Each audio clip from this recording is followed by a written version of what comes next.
தமிழுக்கு அமுதென்று பேர், அந்த தமிழின்ப தமிழ் எங்கள் உயிருக்கு நேர். ஹலோ ஃப்ரெண்ட்ஸ், எல்லாரும் எப்படி இருக்கீங்க? நல்லா இருக்கீங்களா? இன்னைக்கு நம்ம சேனல் தமிழ் ஆல்ரவுண்டர் அப்பட்டக்கர்ல நம்ம வீட்டுக்கு தேவையான நெய் நம்ம வீட்டிலேயே எப்படி தயார் செய்யறது அப்படிங்கிறத இந்த வீடியோவில் நம்ம பார்க்கலாம். இதுக்கு நம்ம சாதாரணமாக டீ போடுறதுக்கு பயன்படுத்துகிற பாலே போதும். இந்த பாலை நல்லா கொதிக்க வச்சுக்கோங்க. கொதிக்க வச்சதுக்கு அப்புறமா ஒரு பாத்திரத்தில் ஊற்றி வச்சுக்கோங்க.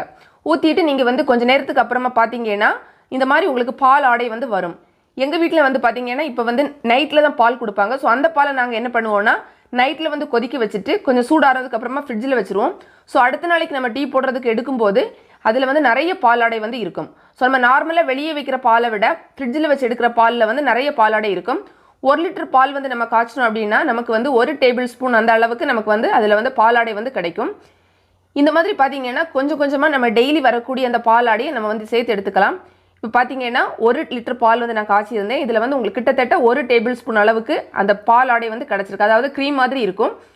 நம்ம இது ஒரு பவுலில் சேர்த்து வச்சுட்டோன்னா ஒரு மாதத்துலேயே பார்த்தீங்கன்னா ஒரு பவுல் நிறைய நமக்கு இந்த பாலாடை கிடைக்கும். அதாவது ஒரு க்ரீம் மாதிரி இருக்கும். இதுதான் நம்ம நெய் செய்கிறதுக்கு நம்ம பயன்படுத்த போகிறோம். இதை என்ன பண்ணணும் அப்படின்னா ஒரு மிக்சி ஜாரில் நம்ம எடுத்துக்கலாம். அந்த க்ரீம் மாதிரி இருக்கும். எல்லாமே ஒரு மிக்சி ஜாரில் சேர்த்துக்கோங்க. இது கூட நம்ம கொஞ்சம் தண்ணி சேர்த்துக்கணும். அதாவது அந்த க்ரீம் எந்த அளவு இருக்கோ அது மூழ்கிற அளவுக்கு நம்ம தண்ணி சேர்த்துக்கலாம். தண்ணி சேர்த்து நம்ம மிக்சியில் வச்சு 1 அல்லது 2 சுற்று சுற்றி எடுத்துக்கலாம். நல்லா ரொம்ப நேரம் அரைக்கணும் அந்த மாதிரிலாம் கிடையாது. ஜஸ்ட் கொஞ்ச நேரம் 1-2 சுற்று நம்ம சுற்றினாலே போதும். இப்போ பார்த்தீங்கன்னா இதில் அந்த பட்டர், அதாவது நம்ம வெண்ணெய் சொல்லுவோம்ல, அது மேலே தனியாக உங்களுக்கு வந்துடும். அந்த தண்ணி கீழே இருக்கும். இந்த மேலே இருக்கக்கூடிய இந்த வெண்ணெய் தான் நம்ம நெய் செய்கிறதுக்கு பயன்படுத்த போகிறோம். இதை ஒரு பெரிய வடிகட்டி பயன்படுத்தி நம்ம ஃபில்டர் பண்ணிக்கலாம். நான் ஃபில்டர் பண்ணிட்டேன். பார்த்தீங்கன்னா உங்களுக்கு தெரியும் ஒரு கலர் லைட்டாக ஒரு yellowish கலரில் இருக்கும். அழகாக இருக்கும் பார்க்குறதுக்கு. இப்போது ஸ்டவ்வில் ஒரு கடாய் வச்சுக்கிட்டு நம்ம ரெடி பண்ணி வச்சுருக்கக்கூடிய அந்த பட்டர் சேர்த்துக்கலாம். நம்ம அந்த வெண்ணெயில் பார்த்தீங்கன்னா தண்ணியோட கண்டென்ட் கொஞ்சம் அதிகமாக இருக்கும். இருந்தாலும் பிரச்சனை கிடையாது. நம்ம கடைசியாக ரெடி பண்ணி எடுக்கும்போது அது சரியாக இருக்கும். ஸ்டவ் பார்த்தீங்கன்னா ஸ்டார்டிங்கில் நீங்கள் ஹை ஃப்ளேமில் வச்சுக்கோங்க. கொஞ்சம் நேரத்துக்கு அப்புறமா நீங்கள் சிம்மில் மாற்றிக்கணும். ஒரு ஸ்பூன் எடுத்து நீங்கள் இடையிடையே கொஞ்சம் மிக்ஸ் பண்ணி விட்டுக்கிட்டே இருக்கணும். அதே மாதிரி ஸ்டார்டிங்கில் இதில் நிறைய ஃபோம் வரும். ஆனால் ஓரளவுக்கு அந்த நெய் ரெடியானதுக்கு அப்புறமா அந்த ஃபோம் எல்லாம் தனியாகவே போயிடும். இப்போ பார்த்தா உங்களுக்கு தெரியும் இதில் அந்த அளவு அந்த நுரை எதுவுமே இல்லை. ஒரு மாதிரி ஒரு மஞ்சள் கலரில் எண்ணெய் மாதிரி இருக்குது பாருங்கள். இதுதான் அந்த நெய் அப்படிங்கிறது.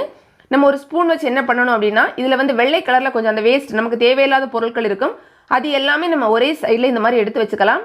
ஸோ என்ன நடக்கும்னா நெய்யெல்லாம் இன்னொரு பகுதியில் போயிடும். நம்ம ஃபில்டர் பண்ணி எடுக்கிறதுக்கு நமக்கு வசதியாக இருக்கும். நெய் காஞ்சிடுச்சு அப்படிங்கிறத டெஸ்ட் பண்ணி பார்க்குறதுக்கு நமக்கு வசதியாக இருக்கும். இப்போ பார்த்தீங்கன்னா நான் எல்லாமே ஒரே ஓரத்தில் வச்சுருக்கேன். ஸோ நெய் அந்த சைடில் இருக்குது. அதில் நம்ம கறிவேப்பிலை போட்டு பார்த்தோம் அப்படின்னா அந்த கறிவேப்பிலை நல்லா பொரிஞ்சு வந்துடுச்சுன்னா நெய் ரெடி ஆகிடுச்சு அப்படிங்கிறத புரிஞ்சுக்கலாம். இது இன்னும் அந்த அளவுக்கு ரெடி ஆகலை. ஸோ கொஞ்சம் நேரம் கூட இருக்கட்டும். அதே மாதிரி இன்னொன்று பார்த்தீங்கன்னா நம்ம அரிசி அதில் போட்டு பார்த்தோன்னா அந்த அரிசி கூட பொரிஞ்சு வரும். ஸோ அதை வச்சு நம்ம புரிஞ்சுக்கலாம் நெய் ரெடி ஆகிடுச்சு அப்படிங்கிறது. இன்னொன்று ஸ்டவ் கட்டாயமாக பாதி நேரத்துக்கு பிறகு நம்ம சிம்மில் தான் வச்சுக்கணும். இல்லைனா கருகி போயிடும். கலர் பார்த்தீங்கன்னா இப்போ மஞ்சள் கலரில் இருக்குது. இது ஒரு சரியான நேரம். நான் நிறைய கறிவேப்பிலை போட்டுக்கிறேன்.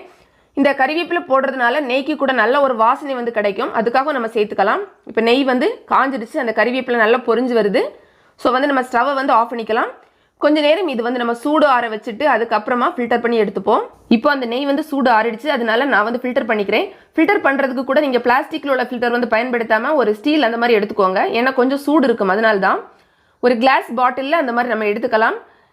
இந்த கலர் பாருங்கள், நெய்யோட கலர் ரொம்ப ஒரு மஞ்சள் கலரில் இருக்குது. கிறிஸ்டல் கிளியர் அப்படி சொல்லுவோம்ல, அந்த மாதிரி இருக்குது. இதில் எந்த ஒரு கெமிக்கல் கூட நம்ம சேர்க்கலை. ஒரு சுத்தமான நெய் நம்ம தயார் பண்ணியிருக்கோம். இது உடனே நீங்கள் ஃப்ரிட்ஜில் வச்சு அந்த மாதிரி எடுத்தீங்கன்னா உங்களுக்கு இந்த மாதிரி கெட்டியாக கிடைக்கும்.